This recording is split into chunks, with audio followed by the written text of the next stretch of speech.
คนที่ใจบุญมาโอบเอื้อเกื้อกูลรู้ค่าของบุญเก็บบัวขึ้นมาเพื่อสร้างความดีและสร้างบารมีดังว่าใช้ดอกบัวนี้บูชาพระสัมมาสัมพุทธ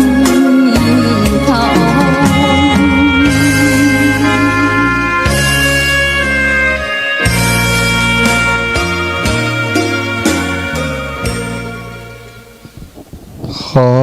นอบน้อมต่อพระรัตนตรัยแก้วเจ้าสามประการน้อมเอาคุณพระพุทธเจ้าคุณพระธรรมเจ้าคุณพระสังฆเจ้าคุณพระอรหันตเจ้าอริยสงฆ์เจ้าจุตนจุองค์ได้เมตตาแผ่ปารมีมาเป็นนวโลกุตรธรรมปกเกล่าเกษาปกห่มรักษาครูบาอาจารย์พระมหาเถระพระเถรานุเถระเปื่อนสหธรรมิกสหพรหมจารีทุกรูปทุกองค์ปกห่มรักษาศรัทธาสาธุชนคนดีโยมพ่อโยมแม่โยมปี่โยมน้องต่างหลายที่ติดตามรับฟังรายการสารธรรมยามดึกทั้งสถานีวิทยุในเครือข่ายสายบุญคลื่นสีขาวเพื่อชาวประชาซึ่งออกอากาศจากวัดปากตางเจริญอำเภอดอยหล่อจังหวัดเชียงใหม่โดยเมตตาปารมีของครูบาอาจารย์ท่านพระครูอภิวัฒนวิกรมผอ.คลื่นสีขาวเจ้าอาวาสวัดปากทางเจริญรองเจ้าคณะอำเภอดอยหล่อจังหวัดเชียงใหม่ได้เมตตาบริหารจัดการเชื่อมรายการดูแลทุกอย่างทุกประการและก็ได้มอบเวลาวันอังคาร 20 นาฬิกาถึง 22 นาฬิกา2 ทุ่มถึง 4 ทุ่มเพื่ออัตมาภาพบริหารจัดการจะจัดรายการด้วยตัวเอง2 ชั่วโมงก็แล้วแต่หรือว่าจะแบ่งปันให้ครูบาอาจารย์รูปอื่นๆ ได้มีโอกาสมาออกอากาศด้วยกันก็สามารถทำได้ก็ขอกราบในเมตตาครูบาอาจารย์เป็นอย่างสูงวันนี้สถาปกติแล้วก็จะเป็นชั่วโมงแรกจะมอบให้กับท่านอาจารย์พระครูสถาพรพัฒนรังสีวัดใหม่พัฒนาอำเภอตำบลยางครามอำเภอดอยหล่อจังหวัดเชียงใหม่เป็นผู้จัดรายการเป็นผู้แสดงธรรมนะนิมนต์เปิ้นว่าท่านอาจารย์อยากจะเน้นเรื่องธรรมพื้นเมืองถ้าอาจารย์เทศก็ได้หรือว่าจะเป็นธรรมบรรยายประกอบก็แล้วแต่ท่านอาจารย์ท่านอาจารย์ก็รับปากแต่ว่าวันนี้ท่านอาจารย์มีกิจนิมนต์โยมไปฉลองศรัทธาโยมนิมนต์ไปงานศพศรัทธาไปเทศงานศพบัดสามารถจะเข้ารายการได้ก็เป็นโอกาสที่อาตมาได้มอบเวลานี้ให้ครูบาอาจารย์อีกรูปหนึ่งที่ลำปางเนาะท่านอาจารย์พระมหานฤดลมหาปัญโยได้เป็นผู้เข้ารายการได้เป็นผู้มาแสดงธรรมให้ศรัทธาญาติโยมได้ฟังในช่วงแรกชั่วโมงแรกนี้ก็จะประสานงานติดต่อท่านอาจารย์ดูว่าเปิ้นพร้อมที่จะออกรายการโดยอาตมาณเวลานี้หรือเปล่าถ้าท่านอาจารย์พร้อมก็จะได้นิมนต์ท่านเลยสถาเดชติดต่อเปิ้นกรรมแล้วเฮาก็มาพบปะกันช่วง21 นาฬิกาถึง22 นาฬิกาเนาะติดต่อกันเด้อสถาญาติโยมติดต่อเปิ้นกรรมถ้าเปิ้นรับก็จะบอกเป็นประเกณฑ์ใหม่ให้เปิ้นเลยเริ่มการโทร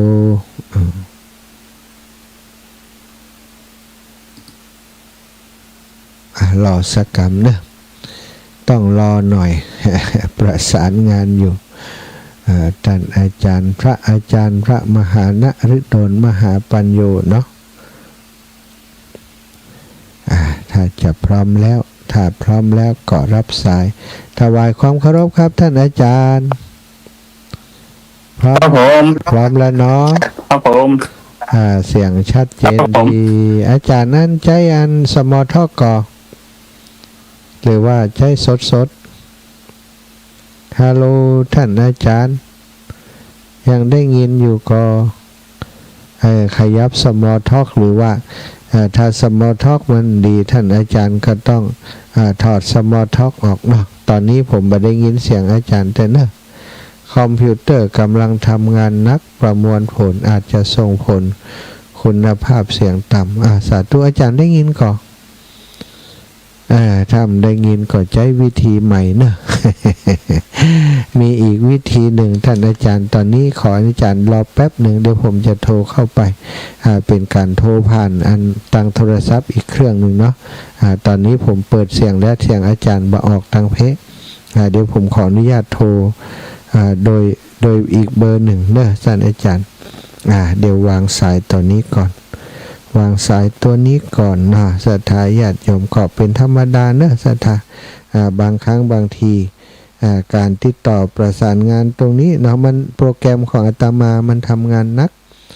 มันทำงานนักทำงานหลายอย่างมันก็ฮับบ่ได้เพราะฉะนั้นก็จะใช้วิธีใหม่โทรไปหาท่านอาจารย์โดยอีกเบอร์หนึ่งก็แล้วกันเริ่มโทร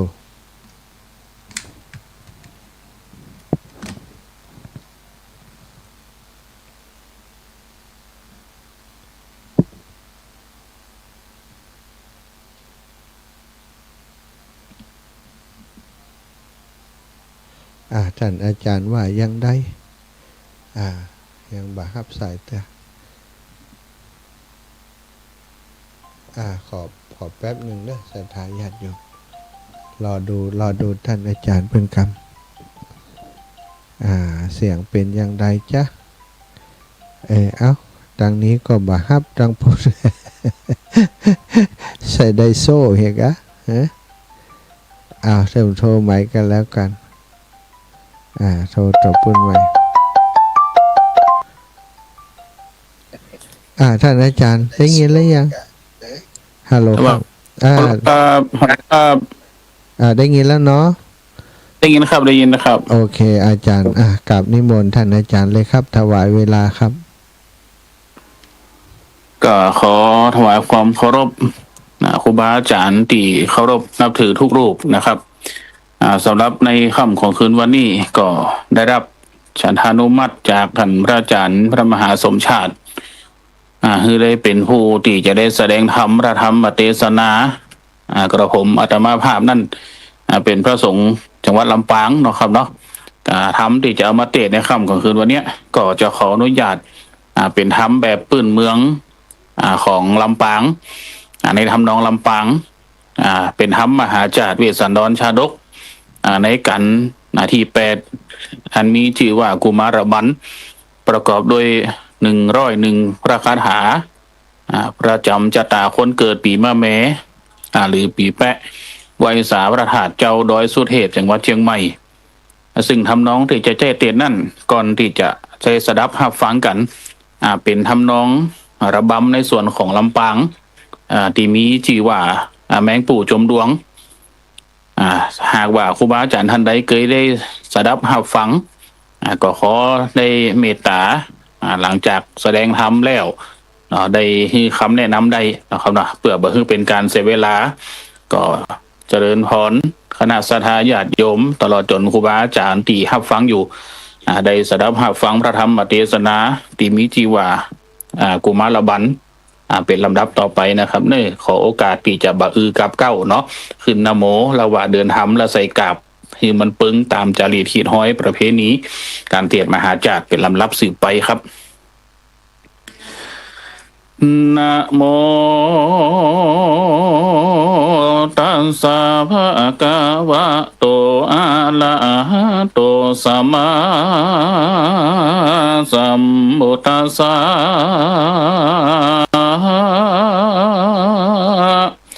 จง จังโกปิอาจุตาตาปะเสนากันทิตามักเกนากันโตญาวาจาโตรัตสามโปคารณิติลังปันตัวจินเตสีสานทาโบโดลาสัมปัวเลสานเจ้าทั้งหลายอันสะโมอนาวาสาลมบนแห่งพญาเวสันตาลานาไกมาตาลาเต้าใดจูจังกะพรามันก็เตียวไปด้วยหนทางอันไก่อันเจ้าอาจุตาราสีใสหากบอกเสียงหนทางเต่านั้นแล้วมันก็ไปถึงข้างฝั่งแก้วโบงคารเนียนามีสีแจงเสมอกันมันก็รำเปิงในใจว่าอันจะในวันนี้ก็เป็นกาละนาคำดาวันตกดำลับดอยไปแล้วอนาวานางแก้วลาจะมาทีอันเป็นแม่สองสาลีปีน้องก็จากมาสู่ห้องจะแลมาตุกาโมอนาวามาตุกามแห่งยิงตั้งหลายนี้ย่อมมีกรรมท่านี้มหุติสาละตานย่อมบานาดานเฮือหายจากลาภแห่งยาจงวันิโพคนขอตั้งหลายในวันลุงเจ้านางหนุ่มเนาลานจามาเทียนาเป็นแม่สองสาลีเข้ากว่าในดาวป่าดงไผ่กูเนียเข้าไปสู่ในติอยู่เต้าเวสสันดรจักวอนขอเอาลูกแก้วกานาได้แล้วก็จักรีบดานีแต่อนานางมาทีมาบ่รอดนำสองเจ้ายอดนีปัญจเลอันทาสาเวทุระโตพรามจริงคือนสู่เงื่อมดอยก้อยอยู่พรามเท่าปูดานอนหินข่าวปอนมะมุนเป็นตีนสนุกอุ่นกลางคืนนั่นแหละต่างบานารันติ่งในกลางคืนนั้นมาหลอดนางแก้วยอดกานาญานอนในศาลากำลูกน้อยน้ำเมื่อยามดึกข้าค่อยกลางคืนนางมาทีฝืนฝันหลากนานิมิตห่างปุ่นกว่าเอโกปุริโสว่ายังมีใจผู้หนึ่งดำดำเนื้อมนกรรมเหมือนมีเขานำมาสู่กุฏิข้าขาดนุ่งผ้าย่อมฝาดสองพื้นผืนหนึ่งนุ่งปลายในผืนหนึ่งสบายปลายนอกตัดดอกไม้แดงตั้งสองหูห่อเล็งดูญาหยาบมือถือดาบเตรียมมาบแก้นตาเข้ามาสู่ศาลานางแล้วก็มากำราบนางแก้วรันจำมาทียับเอาเกสีบวชเก่าจักเจ้าเต้านอนง่ายแล้วควักเอาตาแม่นายตั้งกูแล้วตัดเอาสองแขนนางแก้วดีกว่ายกควันผ่าหัวอกมันก็จกเอาหัวใจนางผู้หาเสดนางห้องใต้เดือดติ่งตายกันมันถือเอาวัตถุตั้งหลายใดเลี้ยวยามเมื่อเลือดนางแก้วพงไหลตรงมันก็ยกเอาเข็นนางงามติ้วกว่ารีบเข้าป่าไปปันแล้วก็มีแลสาปะพลชี้ตัวนางหลับบ่ตันจืนนางแก้วตื่นกะจังฝันนางบ่เคยหันฝันหลากนางตกใจมากนักหนานางจริงขานิ่งใจว่าโห โอ้ยดอกำฝันอนานีนะเป็นอนาญาเป็นบาปไล่นักหนานางพระญาจริงข้านิ่งใจลอดกลางเจ้ายอดโพธากำฝันนี่นาภัยป้อยจังแกนาหูตีแต่แก่กูนางที่จาปานาดังกูนมาหลอดภัยบ่หูเต้ายอดเวทสันดอนนางจริงลุงจังตีนอนตนมาแล้วห่มผ้าหือลูกแก้วบัวอ่อนชิงไปสู่พระเวทสนาดอนว่าเวียงยำสะงาดาเตียงกลางคืนนางก็ไปยืนตีต้อย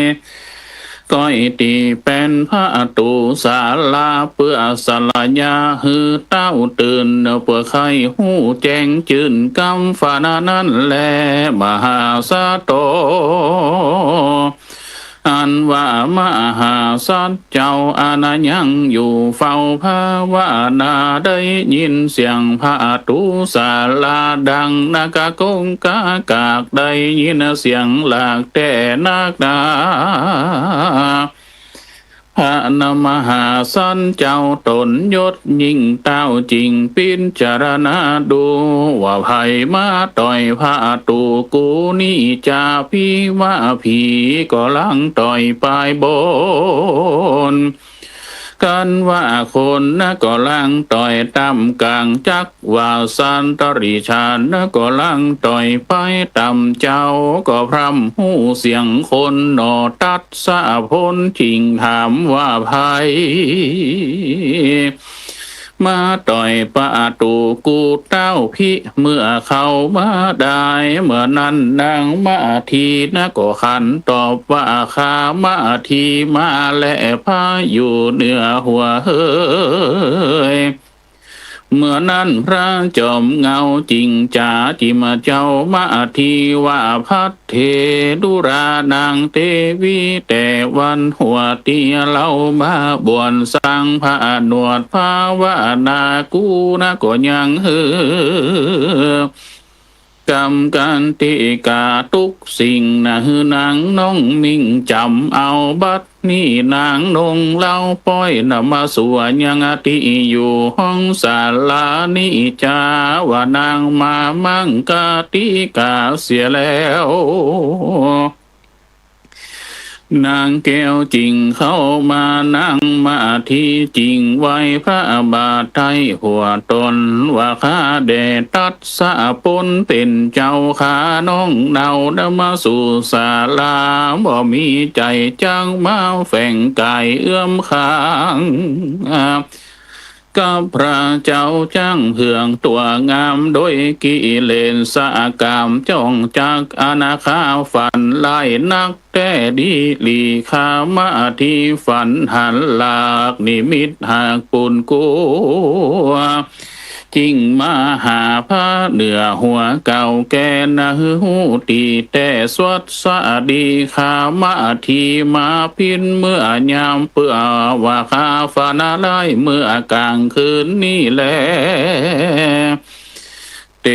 นะหิเมื่อนั้นพระนมหาสัตว์เจ้าจริงถามนางน้องเนาฝันชาลาได้จุงแก้ไขนะแต่ภายนอกที่ข้างของศาลาปุ่นเตือนนางมาทีจริงเหล่านิมิตเก่ากำฝันแก่พระนักธรรมนั่งเก่านะคือพระบาทเจ้าฟังดูนั่นแลเมื่อนั้นนะมหาสัตว์เจ้าจริงหือเอานิมิตเล่ากำฝันเจ้าก็ดันหูหลอดด้วยพระญายอดเมธีว่าตาหน้าปารมีจักบัวละมวนแก่กูเต้า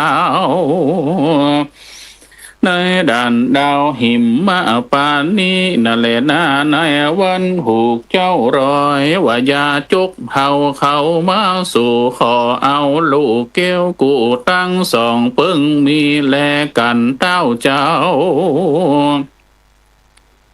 แขวดกฎหมายแล้วตนแก้วจริงข้านิงดู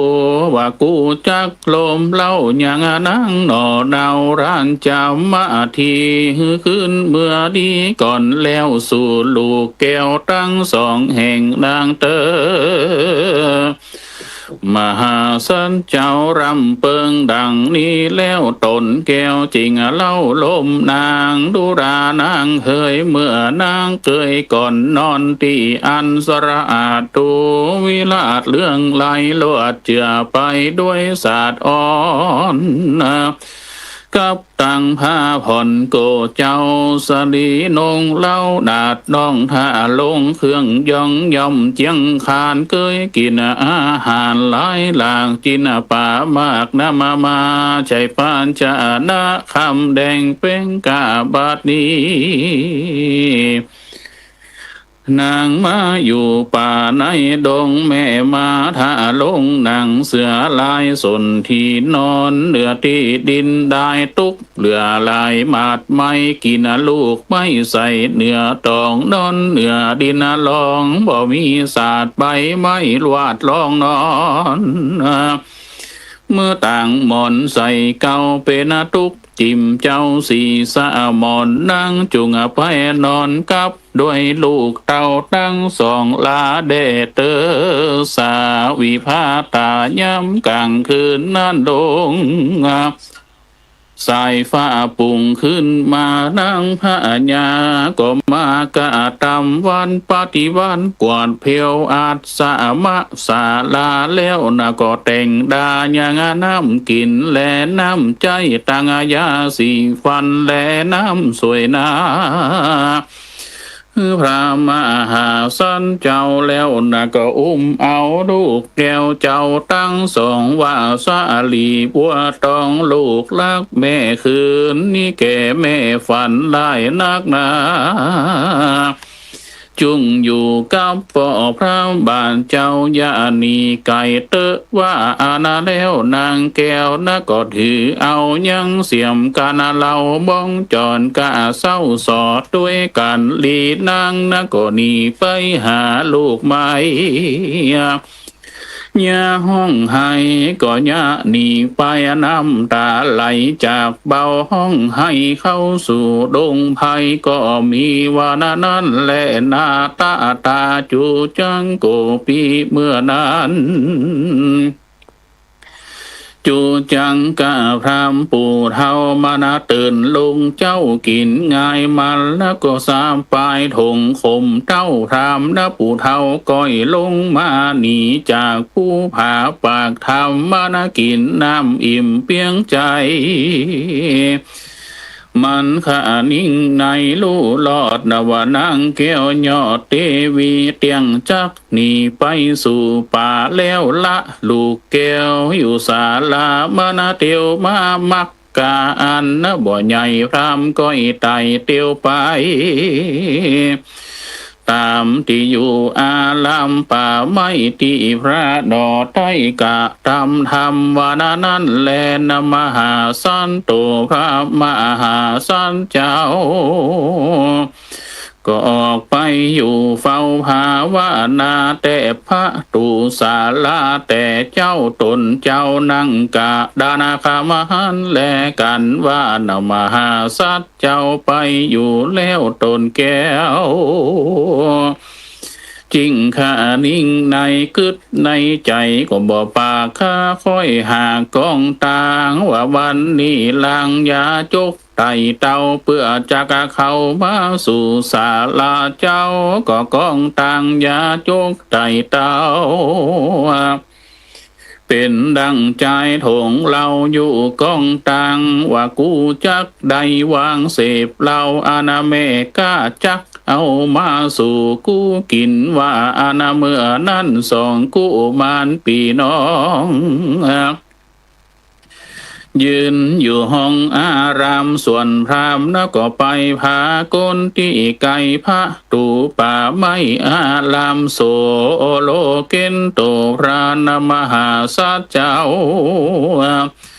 ก็นั่งเฝ้าศาลากนหันพรามมาสู่ในที่อยู่อารามมีใจงามจมจื่นหวังจักยกยืนยังหัวรานจะลดอนาตนปดได้7 เดือนนะ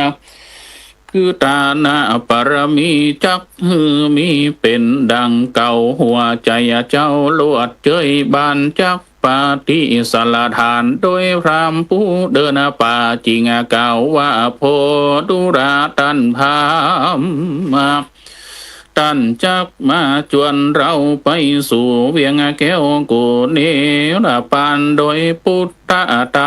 นาเลิศแล้วเต้าจักเรียกลูกแก้วชื่อจาลีนะฮือไปดีรับพามเท้าเจ้าจริงกล่าวเป็นกาถาบาอุเทหิจาลีปฏิตาปุรานังดังนี้ดุราเจ้าจาลีลูกห้างแก่พ่อเจ้าจงมีใจหมอลูกมาปานป้อนก็หันยาจกเข้ามาพากดเป็นดังเราอยู่ในเมืองแต่ก่อนกานาลุงเจ้ายาจกย่อมเข้ามาก่อนไงจำมาเนียนแต่ป้อนได้หันยาจกเข้ามาก็มีใจศรัทธาจื่นสู้เมื่อนาดังใจผู้ร้อนกะหายร้อนได้อาบน้ำเย็นไหลเป็นน้ำมุดทาพิเศษมีอเนกแสนกะออมานั่นแลตังสู้ตัวเจ้าจาลีตนเข้าได้ยานินาปอเต้าเรียกหาจักคณาจากรรมพระบาทจริงโอกาสกาถาว่าหังปิตาตาปัสสามิคาแด่ปอพระญาเป็นเจ้าอันว่ายาจกไต่เต่าเดินมาอนาพระปิตาหากบอกขาหันแต่ภายนอกอาลามเบื่อนาดังพรามพูนวิเศษอาณาเดินดันเตดมาหามันเดินมาบ่มีกูเข้ามาสู่อาลามแล้วจังเป็นแขกแก้วแห่งเล่าลาเจ้าจาริจากรรมพ่อแห่งตนแล้วตนแก้วจังปฏิบัติครบยำกรรมพ่อเจ้านะก็ลุงไปหม้อตามกรรมนำเอายังพรามทุกเยื่องขอเอาเครื่องถงพามก็มีแลส่วนจูจังกะพรามนะจะเมียงตาพอตังนาล่อหันจาลีลูกดีแป้ปอดเล่งดูลอดหันงามพรามมาข้านิ่งใจทวนถูกว่ากูมารผู้นี้เป็นลูกเจ้าพระญาณากูจักมาขอเป็นขี้ขาลอยมาอยู่ท่าตั้งกูจะแลจีว่าลูกเต้าพระญานี่นาจะต่อเจ้าเมืองก็ว่าจังข้าจะต่อไผ่ฟ้าก็จังบุ้มตีมีคำสะหาวมานะแควนใหญ่จุงเบียดเบียนไพรโยธากูก็จังกล่าวคำขาข้านาบจักกรรมราบแต่หัวตีนะฮือเจ้าจาลีมันย่อนปุ่งใจอ่อนกลัวกูว่านาแล้วนะก็กล่าวซึ่งมิ่งแก้วจาดีว่าดูรากูมันเฮยมึงจุงหลีกฝีกต่างกูปูนะอย่ายืนอยู่ต่างกูมันจากรรมละอูตอบเลี้ยวนะก็ปัดรับมือลูกแก้วจาลีเมื่อนั้นเจ้าจาลีหันลายจริงค่ายจางต่างไปขานิ่งใจว่าโอ้ยหนอพรามผู้นี้นานะบทเจียนจากรรมอ้วนอ่อนเมื่อนาดังพรามแต่ก่อนขอตานมานะเนี่ยตายันตาเยือกตาเหลือกเลื่อมปากเสียงแข็งพอสะแดงเกียงนาจากรรมหยาบจ้าปุนกว่าเจ้าจาลีไข่หัวเยี่ยมอยู่หานาธรรมเท่าปูจีพามมีโตดบ่งามป้นแป่งนับได้10 8 แห่งได้ตนส่วนจูจังกะพรามนะผู้เฒ่านะก็ไปสู่มหาสันเจ้าเวสสันตรราชแล้วโอกาสเจียนจาหัวกันจินุโหโตกุศสรังกันจิโพโตอนามะยังดังนี้เป็นต้นโพธิสันโตเมื่อนั้นนมหาสัจเจ้าจังปฏิสันทานกับพรามจริงเก่ากำงามโอกาสเป็นบทบาทกาถาวกุศสรันเจวะโนพระเมอาโทพระเมนานามะยังดังนี้ดุราตันพรามเฮามาอยู่ป่าอารามสุขมากนะบ่ลำบากด้วยพระอาการฉันใดนะบ่มีภัยอาพาธนะบ่มีพาญาติกังวลเราเลี้ยงตนได้ป่าโดยอันละแสวงยังพันลาลูกไม่มีมากหัวมันนั่นแหละหัวจวกนะก็พอฉันและพรำเฮยดุราตันพามนับแต่เราได้ปัตภาคจากเมืองมาอยู่ในศาลาป่าไม่นับว่าใด7 เดือนชีวิตเราเหมือนแก้มโศกเหตุใดสะเวยวิมปะโยกบ่ได้หันหน้าพ่อแม่พระญากันเล่าหันตันพรามมาสู่บ่มีกูปอสองตันพระลุงกองแห่งนักปราชญ์มีเจือจาดเหมือนละศีลมีมือถือไม่เต้าแสวงไต่เต้าสู่ศาลาเล็กไฟหน้าปอกมือนำต้นชื่อการตีเครื่องละสีมีทุกสิ่งหันพรามยิ่งสันตาราตันเป็นพระมาเป็นแขกตั้งตนแลกหัวตีเจิญตั้นจีเข้าสู่ลงน้ำจำลาล่างป่าตา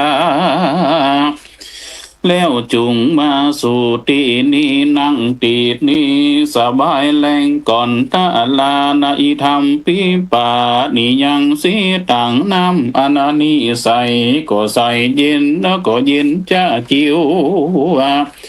อันนางมาที่หากตักติวเอามาเข้ามาสู่ศาลาเมื่อยำเจ้าเจินพรำเท่าดูดกินปันแด่เตอว่าอนาแล้วตนแก้วจิงถามหาเหตุแห่งอนามาดุราตันพามตนาใส่เหตุปัจจัยอนาได้เป็นเหตุจริงแสวงติวเตดเดินมาเราธรรมหาตันจุงก้าวหูข่าวคำเครื่องก่อนเตือนจูจังโกปีเมื่อนั้นพรำเทาไว้พระบาทเจ้าเก่ากาถาวายะถาวาริวะโหปุโลสัมปะกาลังนาขีญาติดังนี้เป็นเก้าขาเจ้าจักปะมายังอาศัยสัทธาตานาเต้าอนาลือตัวดาวโตละนี้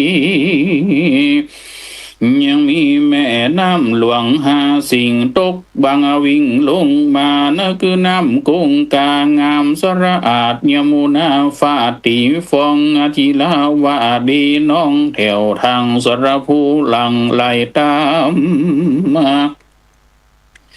มาฮีลำไหลกว่าในป่ากว้างหิมมาปานใสเจียงคันในเถื่อนไหลละเลื่อนสุนตาคือดังสายสะทาตันเต้าหรือตัวดาวจุมปัวนาคาเตียวมาจูหาไรตุกลำบากเหลือลายข้ายิงใจจ่วยใจนะก็หาบ่ได้สักคนข้าเดินไพรสนป่าไม้มาน้อมไว้ตันราศีเพื่อหาศรัทธามีเต้าเจ้าเนื้อปอขอลูกเต้าบุญดาคือจาลีและกันหาน้อยนาดขอเต้าลาดใจเจยบาน ได้เตตันแก่ข้าอันไหวนามาขอแด่เตอตั้งสุนตัวเมื่อนมหาสัจเจ้าได้ยินพรำเท่ามาขอตานก็มีใจบานจมบานต้องตื่นปีติชื่นยินดีพระศรีจริงกล่าวตาทามีนาวิกัมปานิอิสโลพระมานาว่าดังนี้ดูราตันพรามตันมาขอตันอาณาได้งามเงกูก็จังปั่นฮือแก่พรามไปบัดนี้ตันมาจากใครบอกเล่าว่าขอยังลูกเต้าส่องขาเล่านี่นามานาสาจมจืนจักยกยืนตานไปก็มีวานานแลดี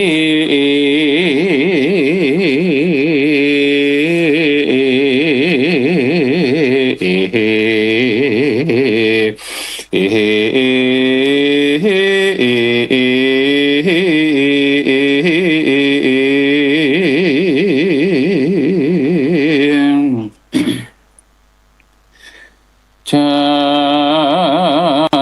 ดีเอ่ยกันหา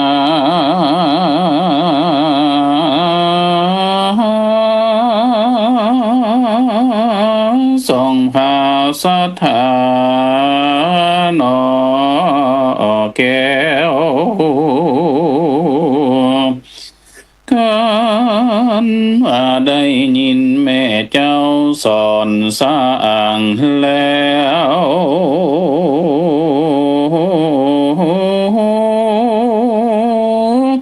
เมื่อยามงายสองเจ้าก็ปากันเล่นในที่ไกลพระบุญภายตนปอแก้มใสก็มุมนตาตัวเอาหูบวัวควายมาขี่จะลีปีกันนา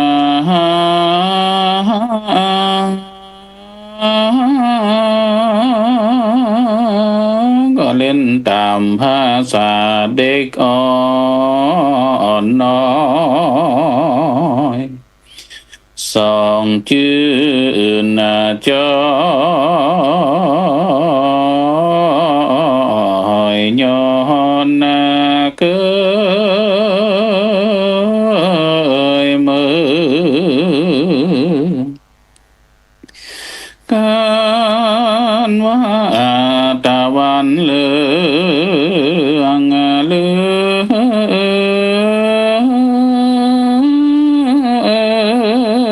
องแดดแก่ก็มาสมดังกำแม่บอกก่อนง่ายสองเจ้าก็หันผู้หามหลังลายมาพากดตีไกลตนตานให้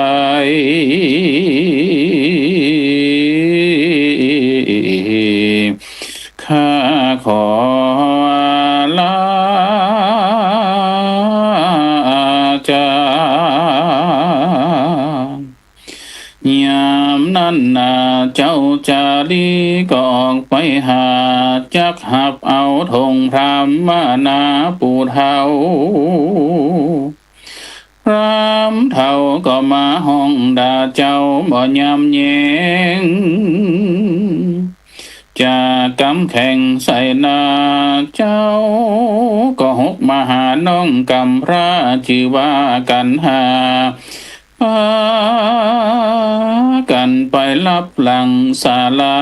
ฟังอยู่ฟังหามเท่าปูลังโกมันจักมีพโยสิ่งสั่งยังว่าหูใดเจ้าจาลี ก็ป้าเอากันหาน้องไทย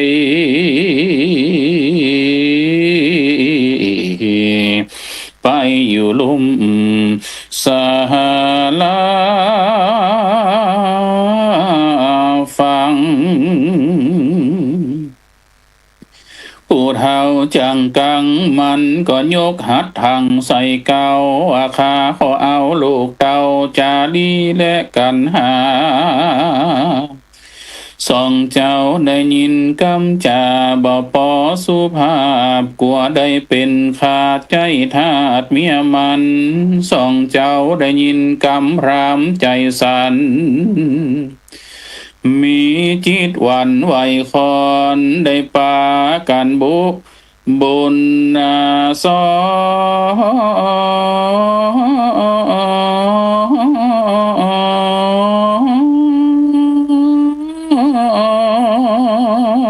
นไปตามดงดอนอ้อมหอยจักไปลีตีปากกวยก็กว่าปูพรามมาตันจักไปลีตีเก้าไม่มากะตันก็กว่าปูพรามมาปาโจวบใดเจ้าจริงจุงเอาแขนกันหาน้องไทย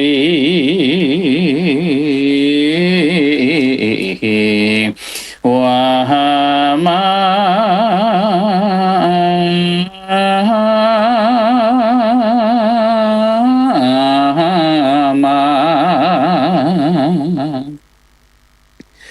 ว่ามาเตอน้องกันหาสองเล่าลาจากนี้เสียดี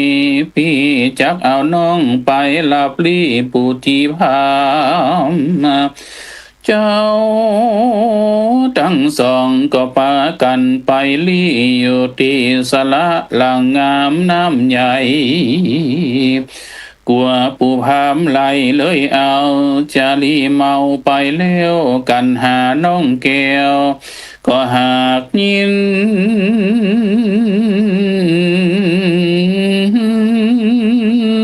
กูเด็ดเอาใบบัวตั้งกูปกหัวอยู่นิ่มคิงบ่ตวงบ่ทิ้งกาดังหนาวก็มาหนาวสาตานสาลาบลาคิง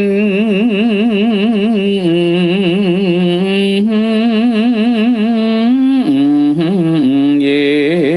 นยามนั้นนาเลยเต้าตนป่อเวทสันดอนอยู่ในปอบ่เป็นอันพามเล็งพ่อนามันกำลาพระเจ้าว่าฟ้าว่าจังไรแลมันพรามเวทสันตระตันเต้าก็จะกำงามลมเล่าเท่าปูมันอยู่ศาลาเต้าเวทสันดอนก็ตวยไปสอหาไปตามมัคคาเขตกรรมไปถึงฝั่งแม่น้ำโบกรณีเต้าก็นึกว่าสองสาดี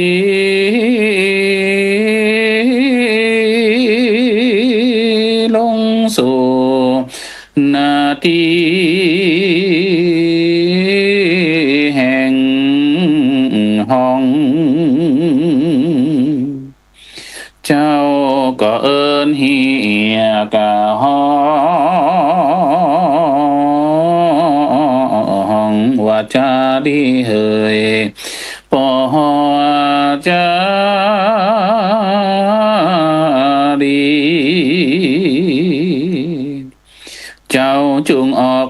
ปำเพ็งปารามีช่วยกันมาทอทุยภายยกเอาสัตว์ต่างหลายในโลกพ้นจากทุกโศกโศกาเจ้าจงออกมาหากูปอเตอเจ้า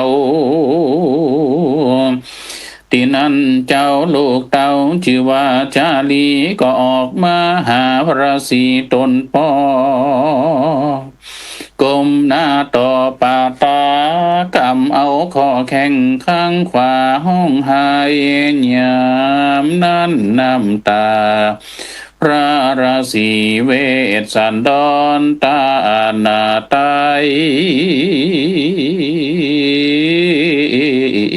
ก็มาไหลหลังนอปังลงที่นั้นเต้าก็บหันนางดงกันหาน้องเนาว่ากันหาน้องเจ้าร้องแล้วเล่าลายกรรมว่าเอหิกันหามาลีเอียสา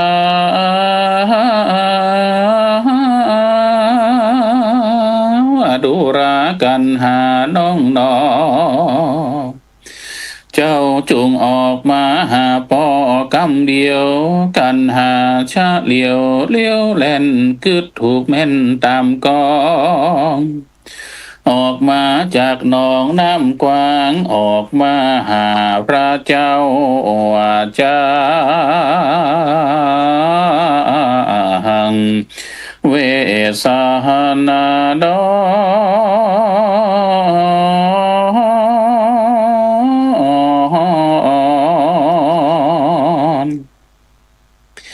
เต้าก็เอาจาลีจังก่อนและกันนิกาเกตกันหาเนตรดวงจันทร์ตวยกันมหาพรามปูเทากันว่ามันได้สองชื่อเอื้องเจ้าพรามเทาก็ลูหวดนาน้ำไปวันนั้นแลดี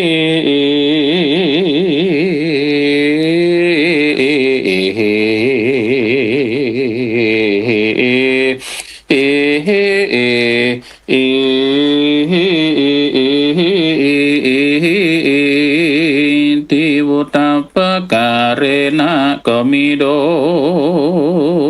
ยอาการดังกล่าวมานี้แลนากุมาราปัมปังดินที่ตั้งขีญาอันสังวันนาวิเศษจาห้องเหตุยังธรรมเทศนากุมาราบันอันนพดาพดาด้วยคาถาว่าได้101 คาถาก็บังคมสมเล่นสระเด็ดแล้วเต่านี้ก่อนแล้ว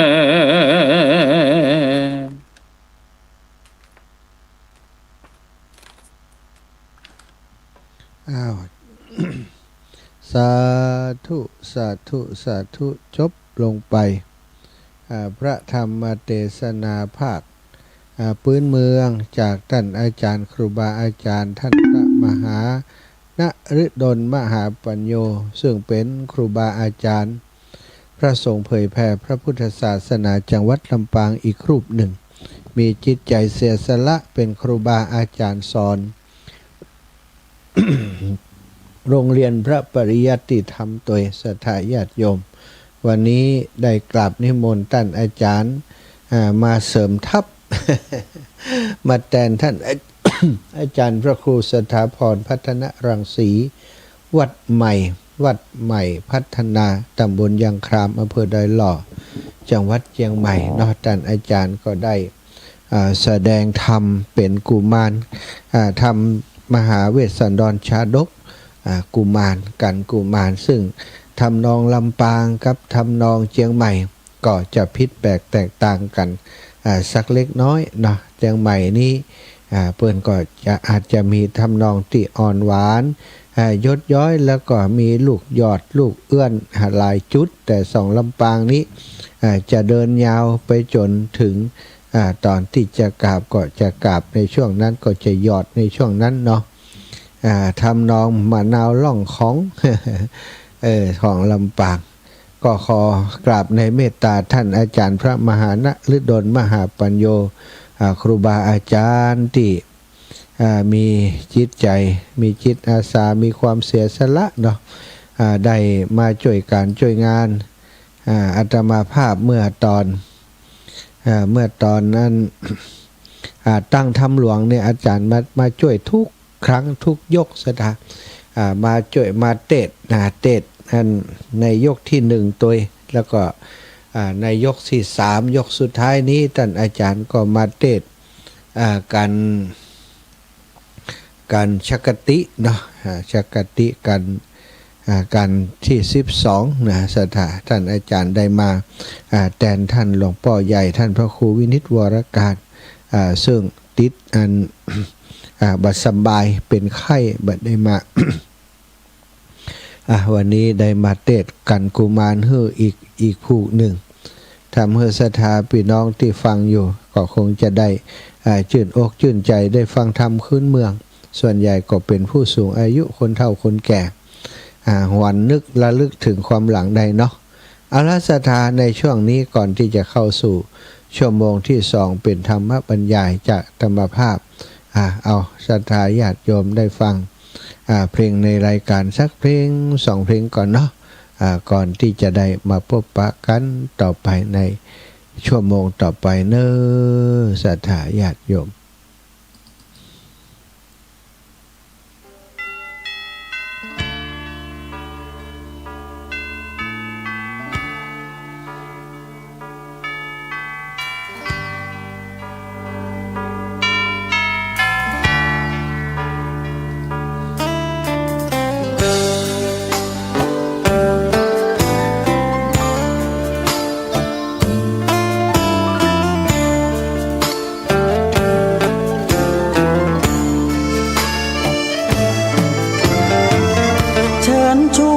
ทุกท่านเข้าวัดเข้าวา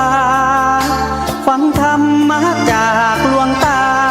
เสริมชีวาให้สุขสดใสยึดมั่นหลักธรรมคำสอนไว้ให้ขึ้นใจความดีรีบทำกันไว้หญิงชายอย่าได้นายนี้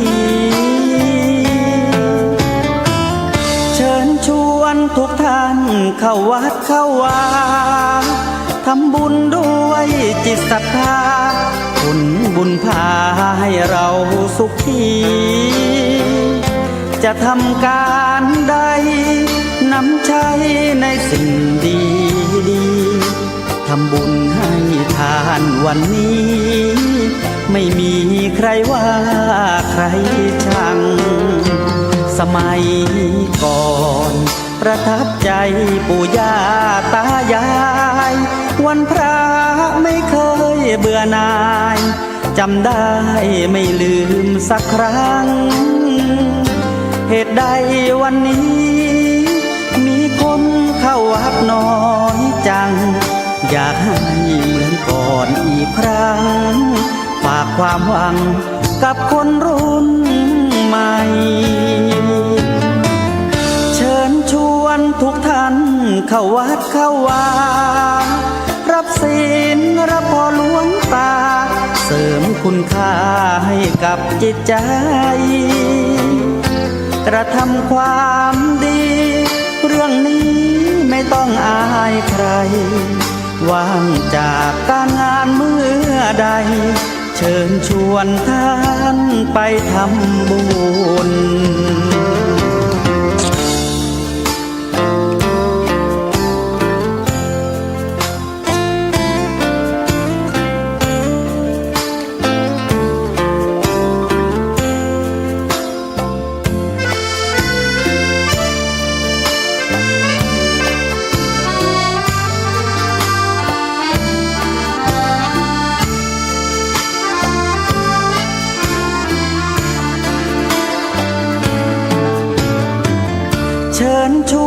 ทุกท่านเข้าวัดเข้าวารับศีลรับพรหลวงตาเสริมคุณค่าให้กับจิตใจกระทำความดีเรื่องนี้ไม่ต้องอายใครว่างจากการงานเมื่อใดเชิญชวนท่านไปทำบุญกระทำความดีเรื่องนี้ไม่ต้องอายใครฝากเพลงเชิญชวนยิ่งชายอย่าอายเรื่องการทำบุญ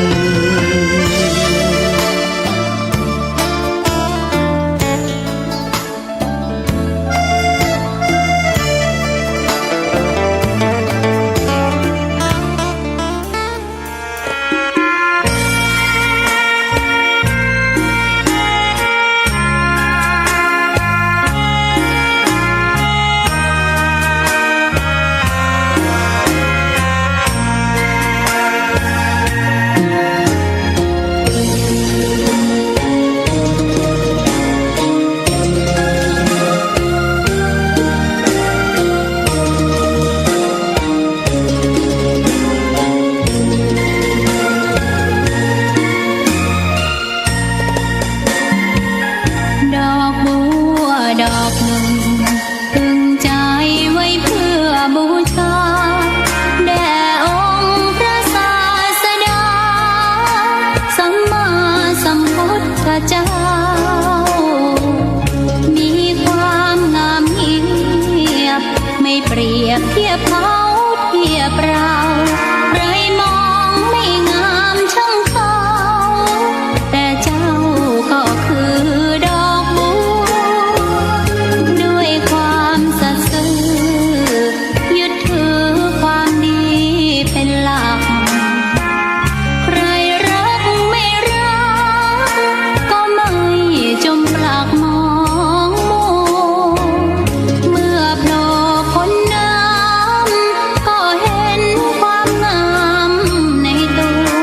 ไม่ยึดติดในตมชั่วขอเป็นดอกบัวดอกเดียวใครไม่มองว่าบัวงามเด่นแต่บัวก็เป็นดอกบัวทุกวันอย่างนี้ไม่อยากเด่นดังแต่มุ่งหวังในทางเด่นดีเกิดมาเพื่อสร้างบารมีถวายชี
น้อมต่อพระรัตนตรัยแก้วเจ้าสามประการ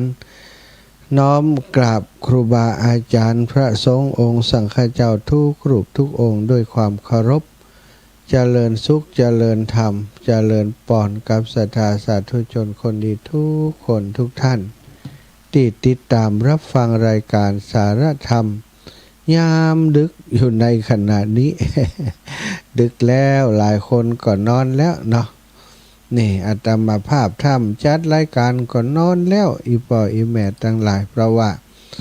อายุมากขึ้นต้องดูแลสุขภาพนอนดึกก็เป็นสภาพโลกเนาะความดันเบาหวาน ความดันนี่ก็มาโดยคนนอนดึกเหมือนกันนะ ตอนนี้โลกผู้สูงอายุถามหากันเยอะแล้วเนาะศรัทธาสัญญาติโยมทั้งหลายชั่วโมงแรกผ่านไปฟังธรรมะพื้นเมืองเต็มนะการกุมาร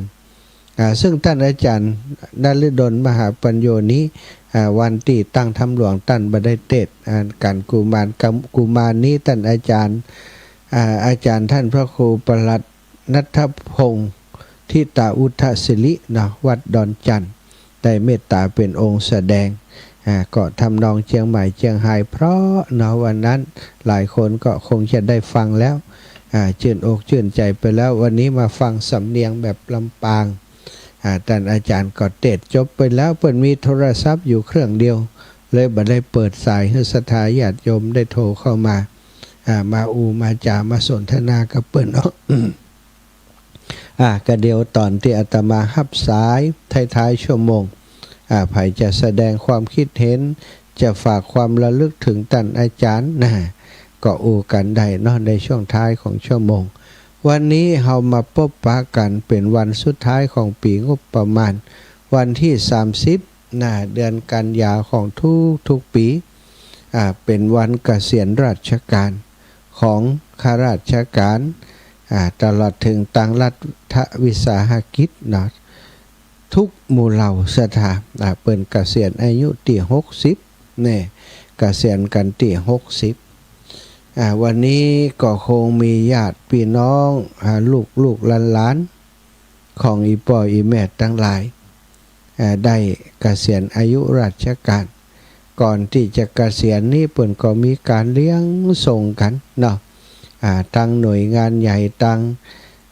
กลุ่มตั้งอย่างต่างๆกลุ่มองค์กรที่ทำงานด้วยกันนี่ที่เกี่ยวข้องกันนะก็จะจัดเลี้ยงส่งให้กับคนที่เพิ่นเกษียณไปแล้วบ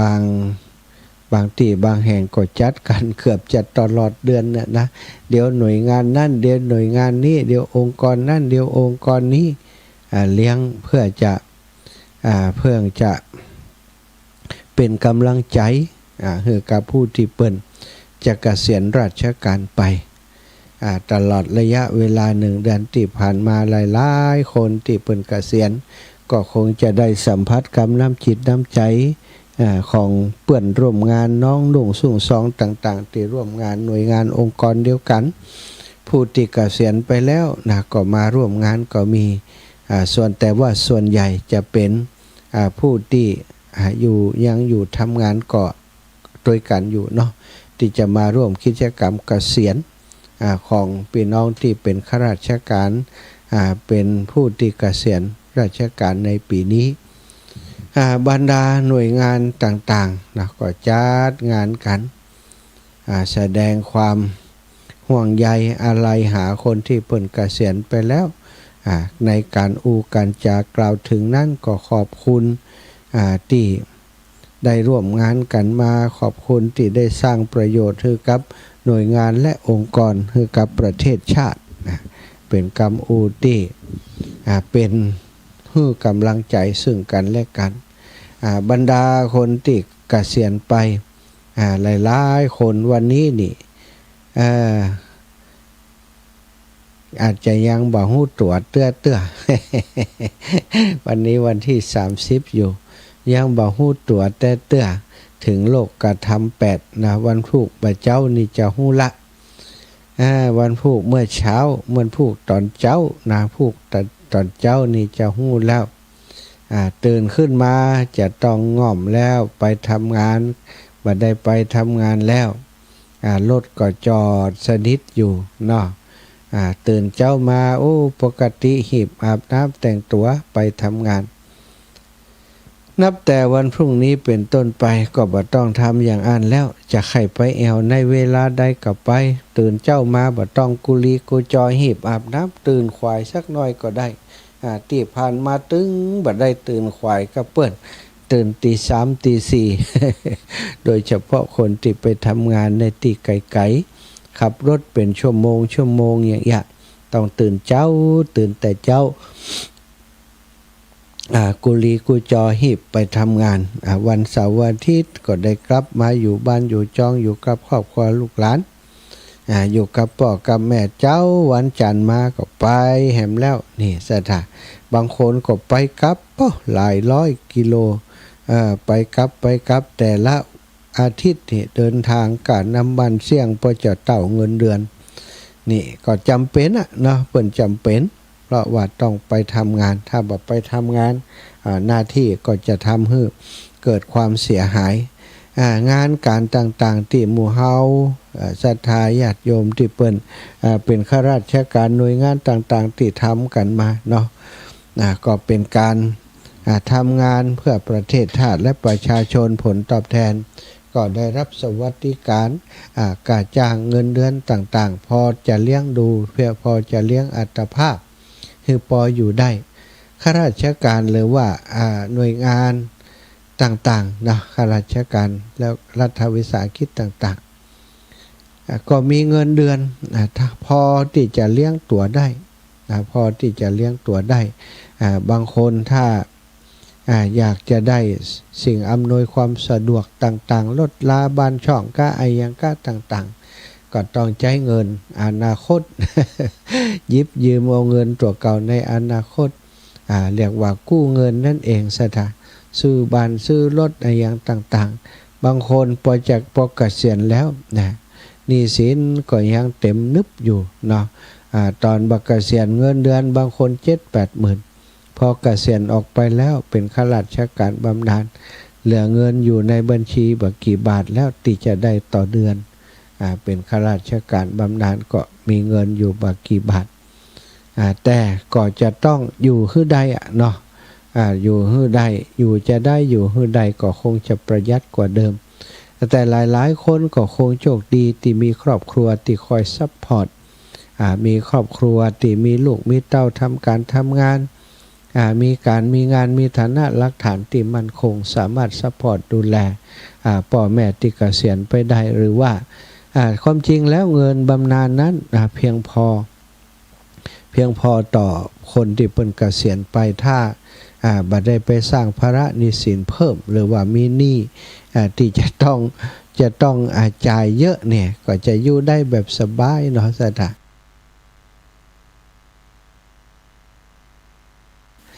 ข้าราชการต่างๆเกษียณมาก็ยังมีเงินเดือนกินอยู่แต่หมู่เฮาทั้งหลายนี่อายุ60แล้ว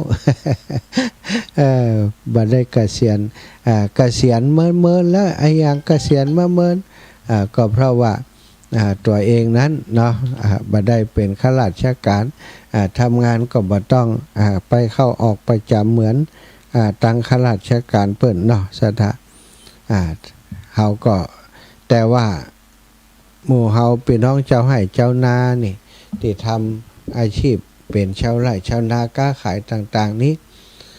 บ่ได้ยุติเพิ่นเกษียณกันเฮาทั้งหลายนี่บ่ได้เกษียณจะเกษียณก็ต่อเมื่อหมดแฮง หมดแฮงก็ได้เกษียณแล้วนะการดำเนินชีวิตของคนเฮาซะตั้งแต่น้อยถึงใหญ่แล้วก็จะจากไปกันเหลือเวลาแต่ละคนก็คงเหลือเวลากันแฮมอีกประเมินนานอาตมาภาพเองตอนนี้นะก็อย่างเข้าสู่วัยชรา60ปลายแล้วนะถ้าอยู่แฮม20ปีได้ก็เก่งเก่งที่สุดละนะคงบัดถึงนะแต่ถ้าถึง20ปีได้นี้สุขภาพพลานามัยมันก็จะลดหย่อนลงไปเนาะสถาลด ลดเรื่องไอ้หยังการจะมีกำลังวังชาอย่างเก่าก็บ่มีแล้วมันจะการการจาการกินการอยู่เนาะก็จะลำบากขึ้นนะการเท่านี่เป็นจะหาดีเนาะถ้ากัน ไปแล้วนี่สถายปล่อยแม่ที่เท่าชะแลแก่ชรานี่เปิ่นจะหู้ดีนะเปิ่นเคยว่าโอ้จะไปไข่เท่าเถอะอีหล่ะเท่าแล้วมันสะปะนะเจ็บแข้งเจ็บขาเจ็บหลังเจ็บเอวไอ้อย่างที่บ่เคยเจ็บมันก็เจ็บหมดคนเท่านี้ก็สารพัดโรคเนาะเปิ่นสารพัดช่างโรงเรียนสารพัดช่างคนเท่านี่โรงเรียนสารพัดโรคโรคไอ้อย่างความดันเบาหวานโรคไตเนาะเจ็บหัวเข่าแข้งขาปวดเมื่อยกระดูกทับเส้นทับกระดูก หลายโรคที่เป็นกันหลายคนคณะที่ทำงานอยู่นั้นนะสุขภาพแข็งแรงบาแปลงแห่งมีคิดว่าเกษียณไปแล้วก็ยังแข็งแรงอยู่จะยะให้ยะสวนยะโน่นยะนี่คิดไว้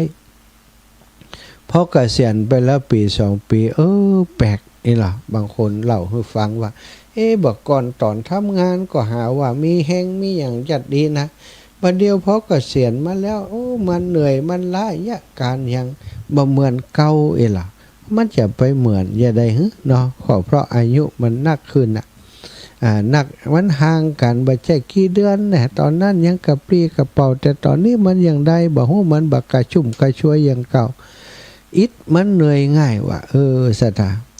ภาวะของคนที่อายุนักขึ้นนะ60 ปลายขึ้นนี่เปิ้งจิเตเปิ่นถึงได้ยุดพักเกษียณเพราะมันแหงมันตกลงมาแต่นะสถาอาตมาเคยคิดในใจว่าคนนี้หันคนเฒ่าคนแก่ที่เปิ่นอ่อนแรงไปเนี่ยเนาะ60 ปลายเนี่ยบ่ค่อยนี่แล้วเนาะบ่เหมือนครับตอนที่ทำงานพอเกษียณออกมาสีจะแก่กว่าเก่าสีจะเป็นคนเฒ่าเร็วกว่าเดิมเนี่ยได้หันเปิ่นพอมาถึงตาตัวมันก็เปลี่ยนอย่างอย่างเปิ่นเหมือนกันนะสถาพอเข้า60มาแล้วนะเคยคิดว่าความดันนี่ถ้าจำเป็นเนี่ยประเดี๋ยวกินยาความดันแล้วความดันไอ้อย่างมาครบชุดเลยเนาะหัวเข่าแข้งขาปวดเนื้อปวดตัวฟันไอ้อย่างนี่มันบ่อย่างเก่าถ้าจะเข้าหาหมอก็ไปได้ทุกวันเรื่องของสุขภาพนี่สถานการดำเนินชีวิตของคนเฮาเริ่มจากทารกาเด็กน้อยมาจนถึงวันนี้เป็นระยะทางหลายคนอาจจะคิดว่ามันยาวนานแต่จริงๆแล้วพระพุทธองค์บอกว่าชีวิตของมนุษย์นั้นเป็นของน้อยเดียวนะเหมือนกับน้ำค้างบนยอดหญ้าพออาทิตย์ส่องขึ้นมาน้ำค้างก็หายไปสถานน้ำค้างที่เฮาหันตอนเจ้ามันจับเป็นกลุ่มเป็นก้อนอยู่ตามยอดหญ้าเนี่ยเหมือนกับว่ามันจะอยู่เมินพอแดดออกแดดส่องมามันก็ละเหยไอก็ละเหยไปในอากาศละเหยไปในอากาศบ่มีอย่างหลักเหลือแก่หญ้าเหลือแต่ใบหญ้าหรือว่าสิ่งที่มันเกาะจับอยู่บางกี่ชั่วโมงเนาะบางกี่นาทีมันก็หายไปแล้วชีวิตของเฮาก็เปรียบได้เหมือนครับน้ำค้างบนยอดหญ้าสถานอยู่บ่เมินเนาะอายุของชาติเฉลี่ยอายุของคนในยุคของเฮานี้อยู่ที่75 ปีนะยังดีว่า75บอกก่อนนี้60นะตอนนี้การสาธารณสุขดีขึ้นขยับขึ้นมาเป็น75เป็นค่าเฉลี่ยหลายคนก็อีแม่90 ปลายแล้วอาจารย์75อย่างบ่ใจกล้า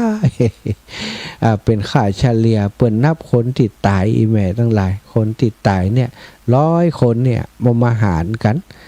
บางคน18 19 30 40นี่ครับบางคน50 60บางคน7 80ขึ้นไปเอามาหารเฉลี่ยกันตกอยู่ที่75นะสำหรับคนที่เปิ้นอายุของคนโดยเฉลี่ย75 ปีระหว่างที่75 ปีถ้าเฮามี75 ปี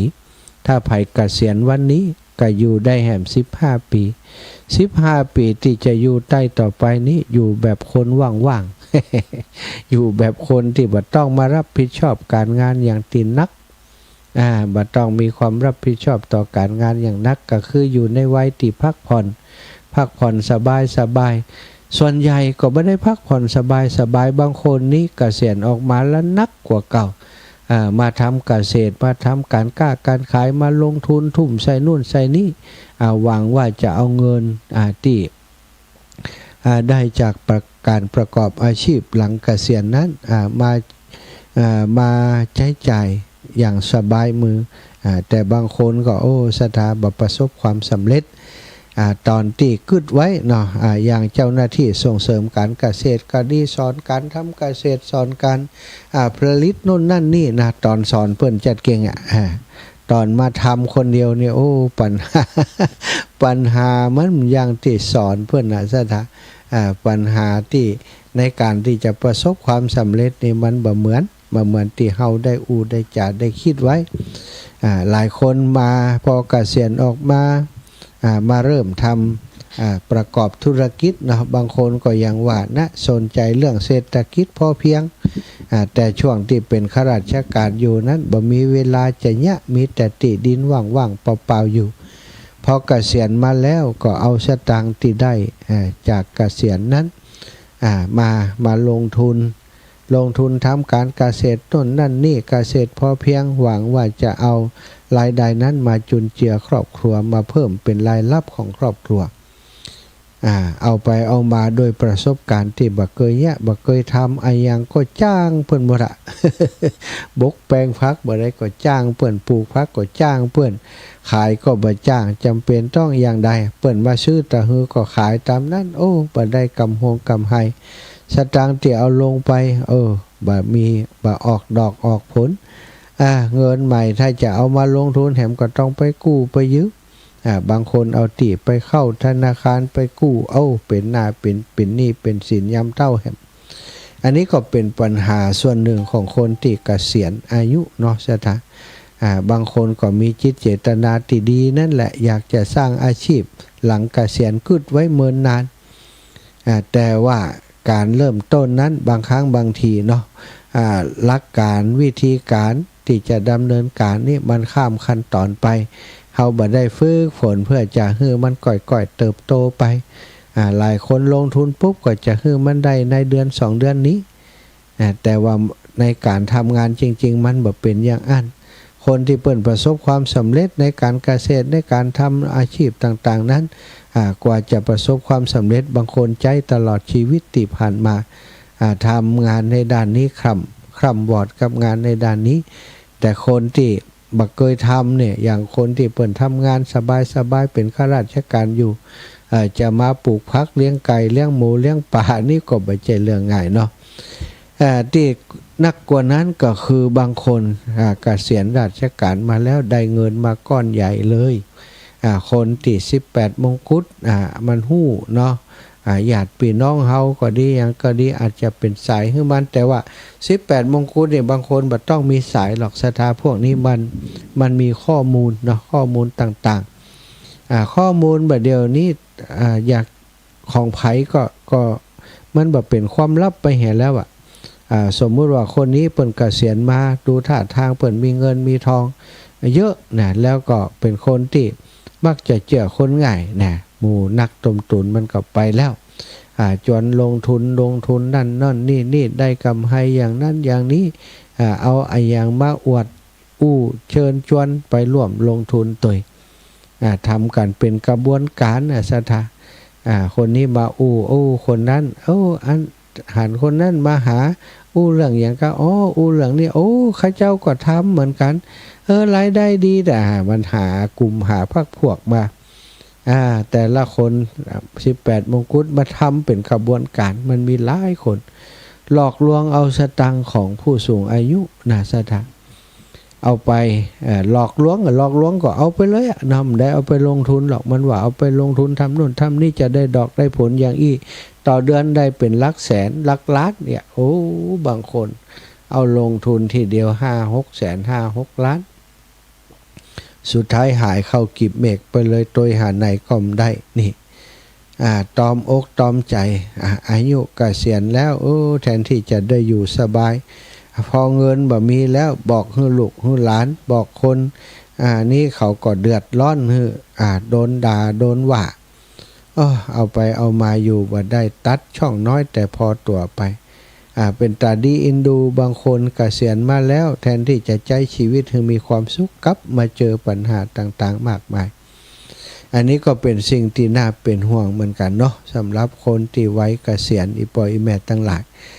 ฉะนั้นช่วยกันพอนะบ่ใจว่าเปิ้นเกษียณบางคนก็มีความสุขเปิ้นวางแผนอนาคตไว้ดีประสบการณ์ในการดำเนินชีวิตเนาะแล้วก็เปิ้นเป็นคนที่ติดดินเป็นคนที่ติดดินเป็นคนที่ทำงานโดยตัวเองได้แล้วก็บางคนก็ลงทุนอยากจะเกษียณ4-5 ปีตั้งหน้าเปิ้นเริ่มสร้างสวนสร้างที่อยู่ของครอบครัวที่เปิ้นชอบใจที่เปิ้นพึงพอใจสร้างไว้พอเกษียณมาปุ๊บของหมู่นั้นก็พอกินพอใจพอดีเนี่ยมันก็สบายถ้าคนอย่างนั้นเปิ้นวางแผนไว้ดีแต่สำหรับคนที่บ่ได้วางแผนซึ่งส่วนใหญ่ก็คือคนที่บ่ค่อยได้วางแผนบ่ค่อยได้วางแผนกินไปใจไปแล้วก็หนี้สินก็ล้นพ้นตัวพอเกษียณรายรับน้อยรายจ่ายเยอะก็กลายเป็นปัญหาบางคนเกษียณออกมาบ่ฮู้ใจยะหยังสถามันงอมเอาไปเอามาหลายๆคนกลายเป็นคนที่เปิ้นเรียกว่าเป็นโรคซึมเศร้าจากการที่มีเกียรติมีศักดิ์ศรีอยู่ในสังคมมีคนนับหน้าถือตาไปที่ไหนมีการตั้งขบวนรับพอเกษียณมาปุ๊บเงียบปิ้งไปไหนก็ปุกลกปะใส่ลูกน้องเก่ากู้บ่ก่อนนี่ปะไหนวิ่งใส่เฮาปะไหนอย่างนู่นอย่างนี้มีของมาฝากต่อมาพอเฮาเกษียณแล้วปะที่ไหนมันเว้น ปะหน้าต่อหน้ามันย่ำไหวก็มีบางคนบางคนถ้าถือเขาถือเราถ้าบ่ฮู้จักวางหัวโขนลงก็จะมาน้อยอกน้อยใจหรือว่ามาบ่นให้คนนั้นคนนี้ฟังว่าไอ้หมอนั้นเนี่ยบักก่อนอย่างอันอย่างอีบัดเดียวปะทอกเปิ้นเป็นใหญ่เป็นโตหันเฮาบัดตักบัดถามเนี่ยถ้าเฮาบ่เข้าใจบริบทของสิ่งพวกนี้แม้กระทั่งอารมณ์อย่างนี้ก็ปาให้เฮาปะใส่ความทุกข์เกิดความทุกข์ขึ้นในจิตในใจเฮาซะนะอีปออีแม่ทั้งหลายที่มีลูกเต้าลูกหลานเนาะเกษียณปีนี้นะซึ่งเขาเกษียณแล้ววันนี้วันสุดท้ายละพรุ่งนี้เขาก็ไม่ได้ไปทำงานเนาะต้องคอยสอดส่องคอยดูแลนะคอยสร้างบรรยากาศสร้างสีสันให้กับเขาเกษียณแล้วเนาะไปเอวบ่ไปอีแม่ไปเอวหั่นเอวนี่นี่จวนไปวัดพอ จวนไปวัดไปปฏิบัติไปเอวไปอย่างเนาะแล้วก็เพิ่นจะได้ลืมวิถีชีวิตเดิมๆที่เคยทำงานทุกวันบางคนตื่นเช้ามาแต่อาบน้ำแต่งตัวใส่เสื้อผ้าไปทำงานอาบน้ำแต่งตัวใส่เสื้อผ้าไปทำงานกลางคืนกลับมาถึงบ้านอาบน้ำกินข้าวนอนซะเป็นอย่างนั้นวิถีชีวิตที่ผ่านมาของเปิ้นเป็นอย่างนั้นพอถึงวันเกษียณมาปุ๊บตื่นเช้ามันจะเหงาจ้อยว้อย มันบ่ใจวันหยุดนะแต่มันเป็นวันหยุดยาวไปเลยเมื่อก่อนวันหยุดถ้าเสาร์วันอาทิตย์ก็ม่วนวันจันทร์ไปทำงานแหมว่าเสาร์อาทิตย์น้อยไปบางคนยังมีความรู้สึกอย่างนั้นแต่ว่าวันหยุดยาวกับหยุดเสาร์อาทิตย์นี่แตกต่างกันพอหยุดยาวมาปุ๊บมันต้องบริหารจัดการว่าจะเนี่ยอย่างใด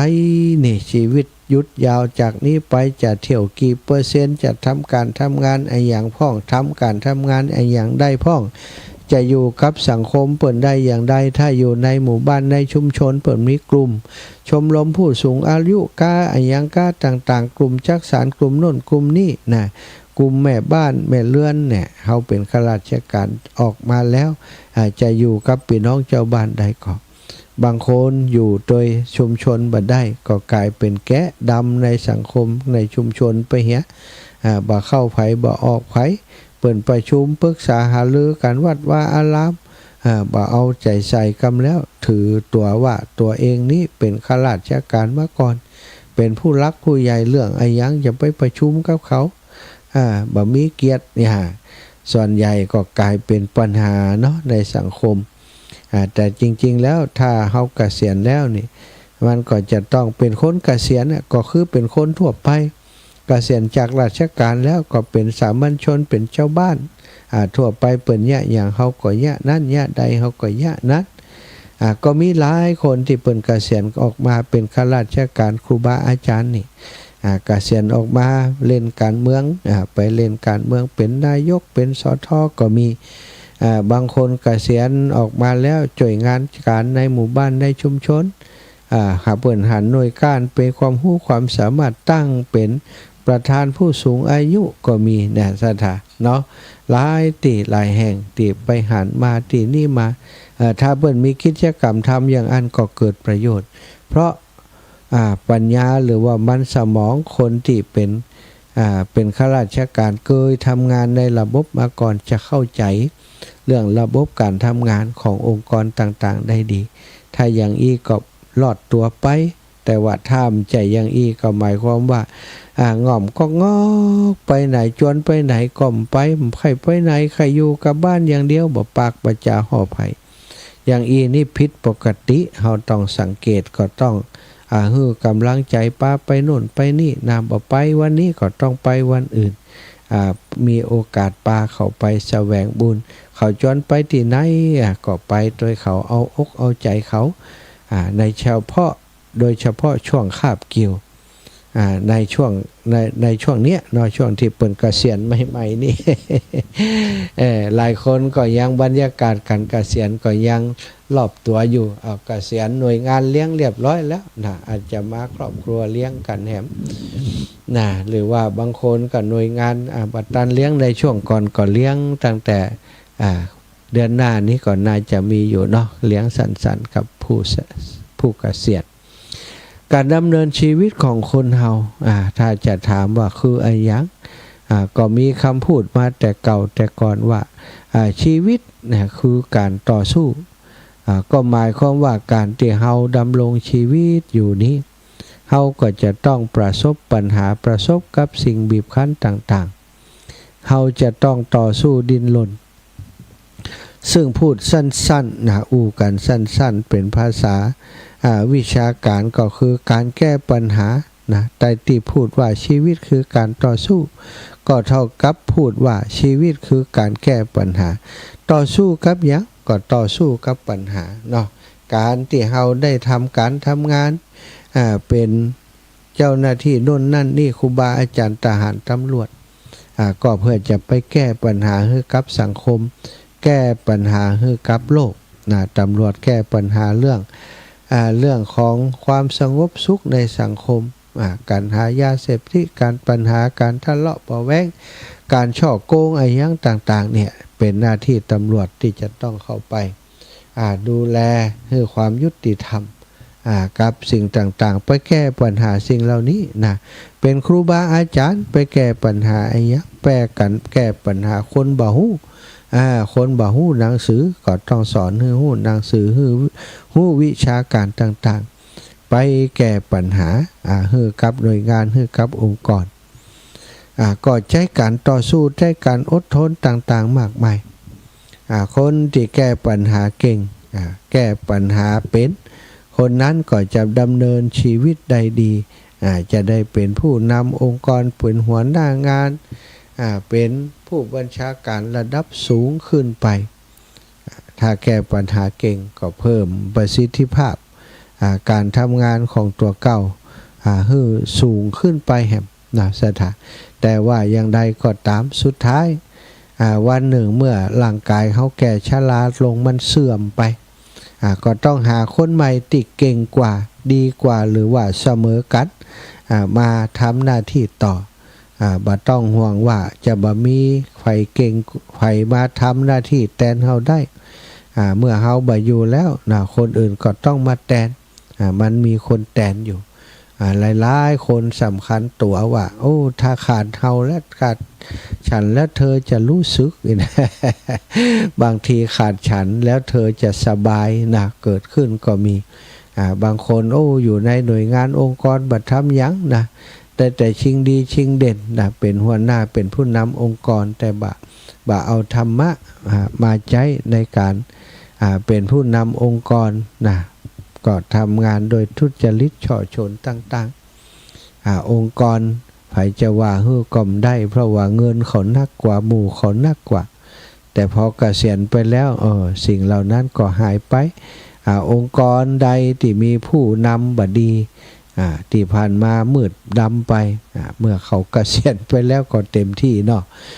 กำนี้คนดีๆถ้าได้คนดีๆเข้ามาเปิ่นก็จะทำงานได้ดีขึ้นศรัทธาญาติโยมคนเฮาทุกวันนี้ก็แข่งแย่งกันเนาะแข่งแย่งกันในเรื่องการกินการอยู่หน้าที่การงานอย่างต่างๆแล้วก็เป็นไปในอำนาจของตัณหาตัณหาอยากโน่นอยากนี่อยากเป็นโน่นอยากเป็นนี่อยากได้โน่นอยากได้นี่ตัณหานี่เป็นนายที่โหดร้ายที่สุดแต่สถา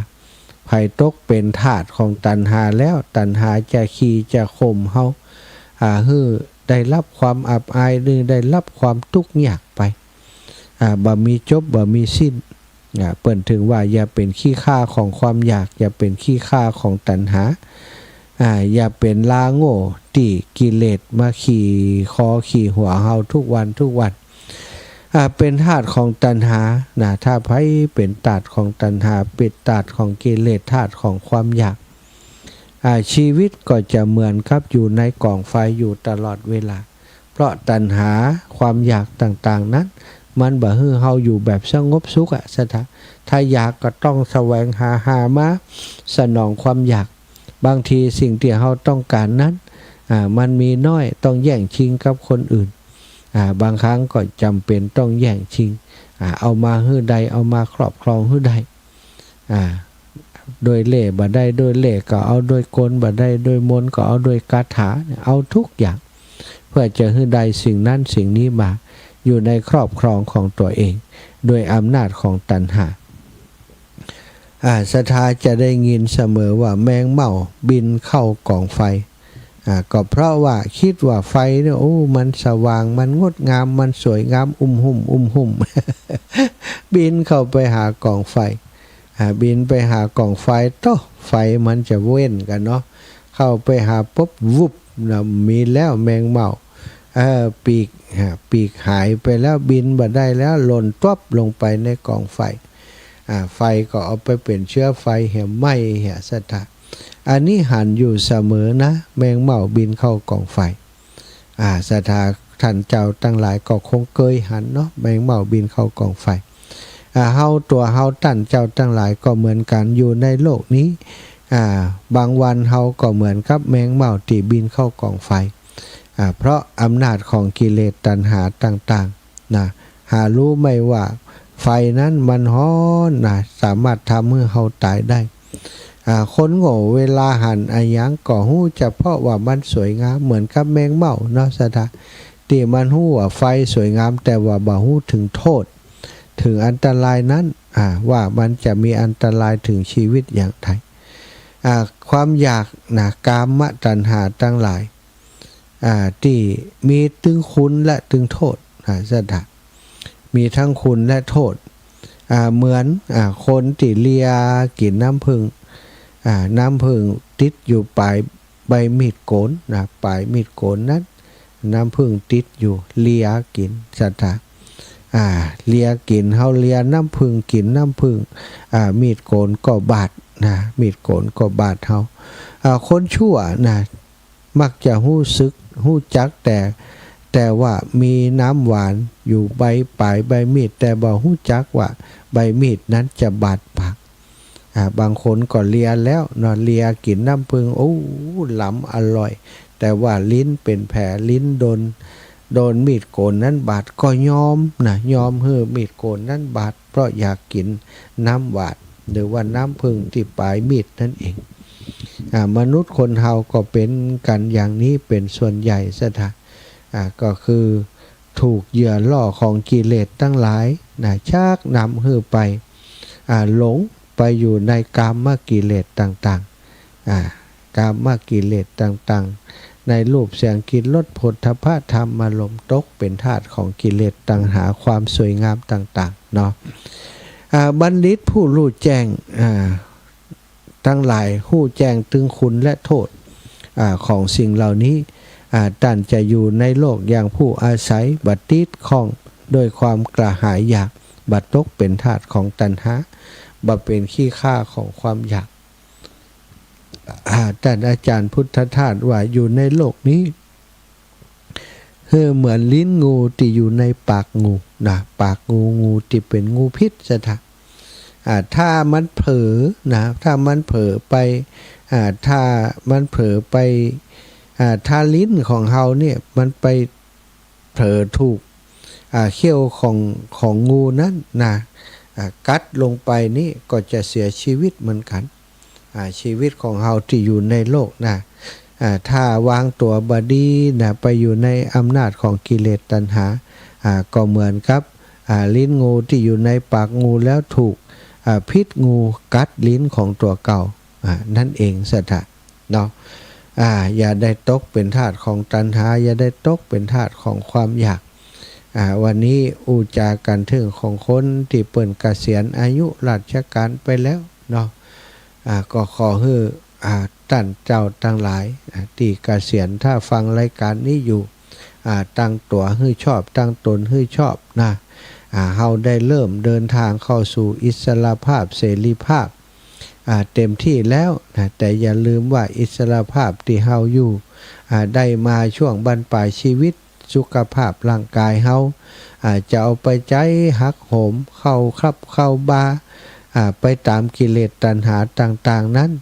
ก็หันจะเป็นสิ่งที่บดีมันจะสร้างโทษให้กับตัวเฮานักยิ่งขึ้นเนาะฉะนั้นก็ขอให้ทุกท่านทุกคนดำรงตนอยู่ตามธรรมของพระพุทธเจ้าตั้งตนไว้ชอบนะประกอบด้วยธรรมมีจิตติบักคิดอิจฉาริษยาภัยดำเนินชีวิต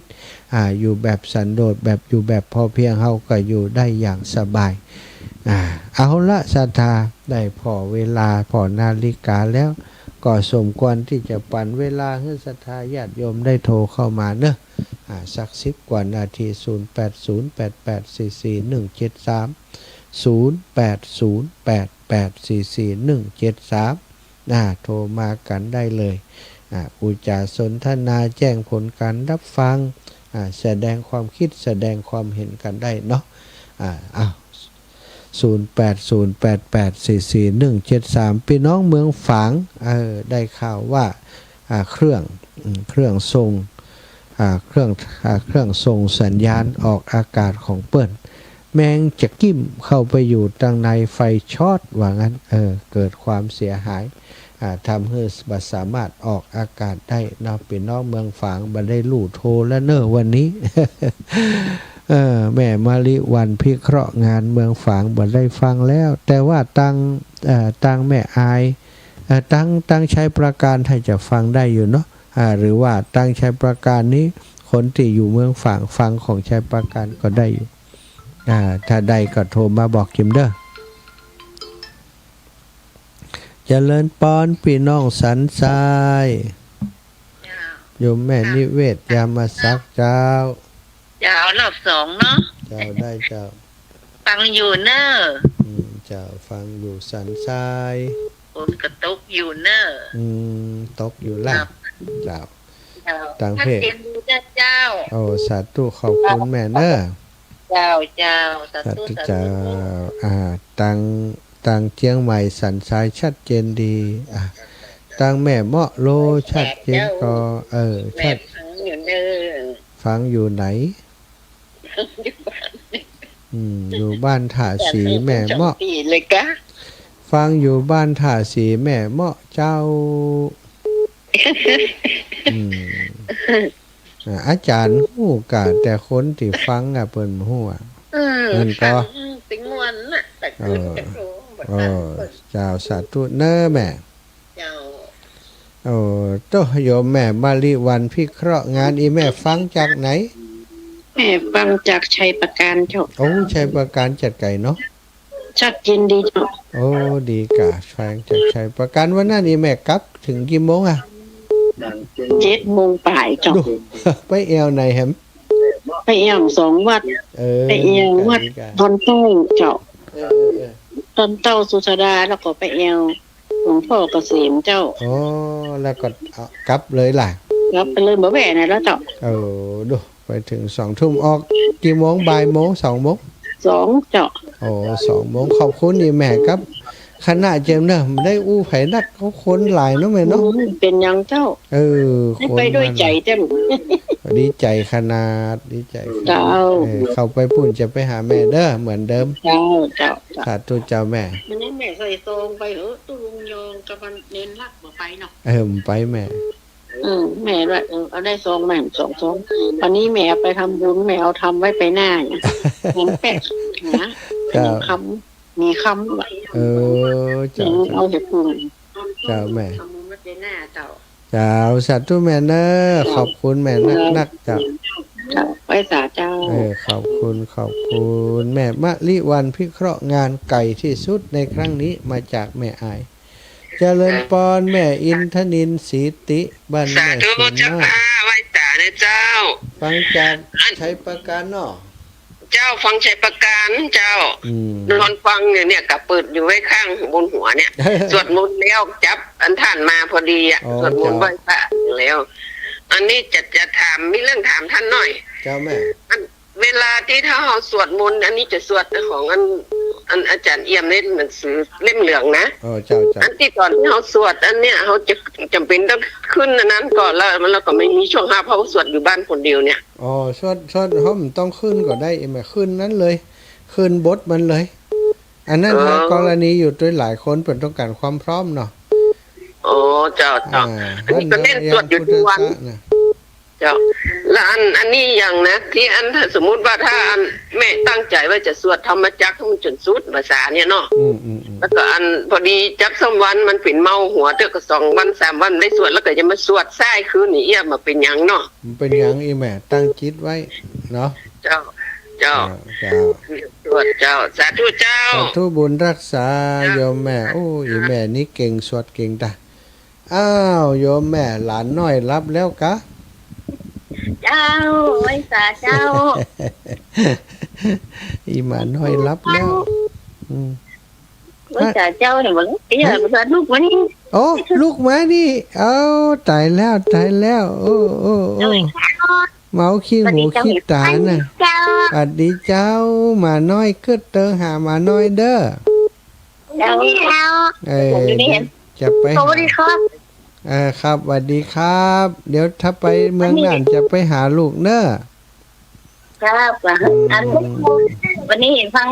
อันเหตุยู่ใจนะกันกุมารตะกี้ม่วนเนาะเจ้าวันนี้จะฟังวันนี้เราฟังใจแค่ถึงยุคนั้นนะใจดีเจ้าที่ทำหลวงพุ่นนะขอบคุณแม่ด้วยเจ้าลูกละรับฝันดีนะเจ้าสาธุคิดถึงมาหน่อยเดี๋ยวจะไปแอวหาครับผมอ้าวศรัทธาญาติโยมแม่ศรีกุลตันทุละปีน้องร้องม่วนก็วันนั้นเต้นกับเพิ่นก็แม่มันจะได้ไปร้องแม่ปิดก้อนไหลย้อนน่ะมันย่ำไหลไปดีๆมันย้อนย่ำยังแต่นั่นน่ะลุงđó là cáiมันย้อนนี่อย่างน้อยเนี่ยไฟคือมันย้อนน่ะอันวันนั้นแม่ก็ใช้2 ฝากแม่แดงเตี้ยเนอะเจ้าแม่ฝากไปหอมแม่ลอยกดไหลย้อนก็เป็นชายบุญเปิดกับบอกคือรถกับเปิ่นโทรหาประจันมาหับนั่นแหละเปิ่นมากันจัดนักอีแม่ม่วนดิกันได้แม่ก็พอในโทรศัพท์ใน Facebook อ่ะเปิ่นฟ้อนกันทื่อๆฟ้อนกันทื่อๆแม่ใครฟ้อนคือพ่อไอ้น้องได้ไปทุกวันจะกำเนาะสาธุที่ท่านพระอาจารย์เนี่ยก็แม่ก็จำได้อาจารย์ณฤดลมหาปัญโยวัดน้ำท่งนี่แม่ณฤดลนี่กะอาจารย์มหาณฤดลวัดน้ำท่งวัดน้ำท่งนี่เปิ้นสอนอยู่เทศจัดดีเนาะเทศม่วนเสียงเปิ้นกว้างเสียงเปิ้นเหมาะแม่เจ้าสาธุแม่นานี่ก็พังติ ตึกกุดดึงมันน่ะ ท่านอาจารย์จ่ากำลังจะโทรหมดเวลาเขากับโทรกัน เจ้าเจ้า จะเป็นกำลังใจให้แน่ เจ้าขอบคุณเจ้าแม่ จะ เจริญปอนแม่เกียงคำโกธิมา ไว้สาเจ้า พี่น้องแม่สุกเนาะ เจ้าไปชุกเจ้าขอบคุณเลยเอาท ทำเมียงมาให้ฟังเนาะคำกุมารเนาะ ำเป็นน้องนั่นเลย เจ้าเจ้า เจ้า เดี๋ยวมีแหมหลายอยู่เดี๋ยวจะเอามาให้เน้อ เจ้า สาธุจ้าแม่ เอ้าไปเมืองพานก่อนแม่บัวจันจริยาขอบคุณอีแม่อย่างสูงเด้อ โอ้ไว้สาเจ้าท่านมหา เจ้า เจ้าฟังอยู่เนอะทุกวันทุกวันทุกตุนทุกองค์เนอะเจ้า เจ้า โอ้ ดีแล้ว ท่านมหา ทำเตียนเป็นเทศตะกี้ก็ม่วน โอ้ม่วน เห็น ล่ะ ทำน้องหนึ่งเนาะ เจ้าเจ้าทำน้อง แล้วก็ ลำก อั วาน นที่ทำละวันน้ำแฮมโตนมือหรือว่าวัดสันต้มอันแฮมโตนนึงก็เจ้า แหมจนนั่นวัดอันนี้แม่วัดอันปัจวัดดอนจันทร์ นั่นน่ะกันกุมารนั่น เจ้า ก็ ฟั มั ง นดี มุน เจ้า เมียนคนเมียนกับอีโก้เมียนกับอีโก้จะเน้น เจ้า มัน เจ้าอ่ะ เจ้าเป็นละอ่อนนะ เจ้าเจ้าเจ้า พระเน้นเห็นว่าคนไปฝึกทานอี อื โก้ ม อันเจ้าตึ้มละเขาไปนั่งเข้าบน ดีเนาะสัตว์ทุกได้แม่เด้อเอาปันกันคนน้อยเนาะเอาปันกันคนน้อย แม่คำมวลทะกุลกิจพี่น้องอำเภอเป้าอำเภอเป้าฝนตกหน้ากอ ตกบักก็นักตกมันตกทุกวันนะวันน้อยวันน้อยเจ้า ไม่สาเนอะแม่ฟังอยู่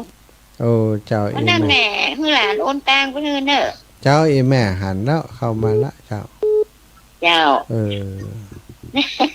ขอบคุณหลายๆไว้ป้ากันเนาะ เจ้า เจ้าไปเมืองเป้าก็จะไปหาเจ้าโยมแม่สุพรรณกุลศรีแม่สุพรรณแม่ปิดอันวิทยุก่อนปิดวิทยุก่อนเนอะ วิทยุก่อนอันนี่อันแม่ใครอันทำหาเอาวันนั้นมาเทศดีว่าแต่ว่ามันซื้อเนี่ยวันที่28เนี่ยตีเทศดีลำปางเนี่ย เจ้ากันมาซีกันอย่างนั้นเนาะ แม่มันฟังมันมาได้ไงมันมาจ้างมันมาขึ้นมามันมานี่เฟซบุ๊กมันอย่างน่ะ อ๋อเจ้า ที่ไทยพอดอ่ะ เจ้า ใครเอามานี่มาได้มันเนี่ยมาจ้างมันเนี่ยมาได้ เจ้าทำอาหารเนี่ยได้ก่อนนะเจ้า ได้กะ มันนี่นะตรงแม่ของเราแม่ใครหุ่งร้องติคนไปเนี่ยอย่างที่ไหนคนไทยทอดที่ไหนใครหัน ก็มีเฟซบุ๊กกะของอีแม่ มีก็ มีก็สมัครเป็นเพื่อนกันกับเป็นเพื่อนเฮาก็เป็น ไม่ได้บอกมาจ้างงานนะ โอเคเดี๋ยวจะไปสอนชื่ออีแม่มีกับมีเนอะเจ้าสาธุเจ้าบุญรักษาเจริญปอนแม่ฉลาดแจ้ซ่อน โอ้ยสารันมหาเจ้า แม่ฉลาดแม่เฉลียวใจไก่กันพี่น้องจะซ่อนมาหันหน้ากำแล้ว โอ้เห็นหมอฝนไปนอนฝนกะ มาโล ฝนไปก็นั่นเห็นหมอฝนบอกไปเลี้ยงอีกนะโทรหาไอ้ยินขัวฝนบอกไปเลี้ยงฝนอีกนะแหละ ไหนโทรไปหาคือกับบอกหักตายอ่ะ อ๋อเจ้า ไหนเสียใจได้ไปอ่ะ ไปเสียใจเดี๋ยวจะเอามาเปิดให้มันลุ้น ไหนเสียใจแต่ใครไปขนาด ไป นี้ ก็ขึ้นรถอ่ะตัวมันขึ้นรถจะซ่อนก็มีอ่ะ ฮะ รถจะซ่อนก็มีหมูขึ้นมา ไป สาธุเถียงกันอูเล่นแม่มได้เจ้าสาธุแม่เจริญปอนแม่สีพันกันทิพย์แม่โจสันทรายน้อยเหรอเจ้า มันเป็นการเจ้า เจ้าแม่ เนาะมันโอเคทั้งสอง เรียบร้อยไอ้แม่เอาปัจจัยถวาย500แหละไอ้แม่บอกเปิ่น500เนาะ เจ้า ถวายแล้วเนอะ แล้วก็อันลูกตู้ทำมือแม่เลยทำมือแม่ก็ โอ้ก็เปิดนั่นก็เอาพร้อมกับกันเทศท่านก็เอาใส่ซองด้วยกันไปห้ากัน ลืมไปถามไปจ้างถามมา อืม ถ้าใครให้แม่ก่อยลูก เจ้า ขอบคุณทั้งนั้นเลยที่เป็นสะพานบุญให้แม่นะ เจ้าแม่ แม่มีโอกาส ทำ ไป บุญด้วยกันเนาะเป็นยัง มัน เอา ใกล้ ก็ ถ้ามันใกล้หมูที่เพิ่นไปนี่ก็จะไปอยู่แหละ เออ ที่มอนวันก็เกรงใจเพิ่นน่ะนะเอาก็บ่กล้า เจ้า เป็นละเพิ่นน่ะเหมาะ เจ้าเป็นยังฟังอยู่ ถ้า บ้าน เต็ม เนาะ ได้อย่างได้หมดมันต้องมีไผมาจุงนะ ฟังอยู่บ้านเอาเนาะ แต่ฟังวันค่ำเลยเนอะ ดีกะอันว่าค่ำ 500ได้ฟังวันค่ำก็ฮะ500ได้ฟังวันค่ำคุ้มเนาะ คุ้มนะ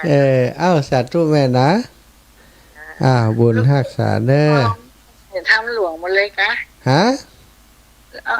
ทำอันหอมทำหลวงหมดเลย เอา กะ หอมทำหลวงหมดเลย เพราะว่าอันจะได้บุญนัก ให้รวมๆน่ะดีละ เจ้า ได้ทุกอย่าง เจ้าสาธุเจ้าแม่ ขอบพระคุณอย่างสูงเลยนะ เจ้าสาธุค่ะพี่น้องศรัทธาญาติโยมอยู่หลายตีหลายแห่งกันเนาะขอให้ท่านเจ้าทั้งหลายได้อยู่ดีมีสุขเนอะกะหิขอปั้นมาจะหาขอปั้นได้จะเดินทางขึ้นเหนือล่องใต้ให้ได้ปลอดภัยในทุกเส้นทางนั้นจงจักมีเตี้ยงแต่ดีหลีค่ำคืนนี้ได้จัดรายการมาสมควรแก่เวลาก็ขอได้พักผ่อนตึงเปิ่นตึงตัวเพียงเต่าอีเนาะรับฝันดีตื่นมีความสุขกันสุขผู้ชุท่านชุผู้ชุคนเด้อจัตตารโอธรรมาวัฏันติอายุวันโนสุขังพระลา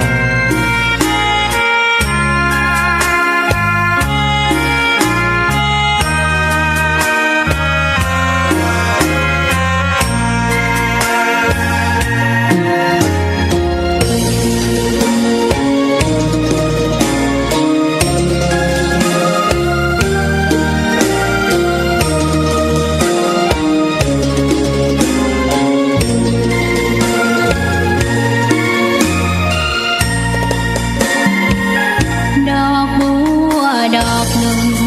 พึงใจไว้เพื่อบูชาแด่องค์พระศาสดา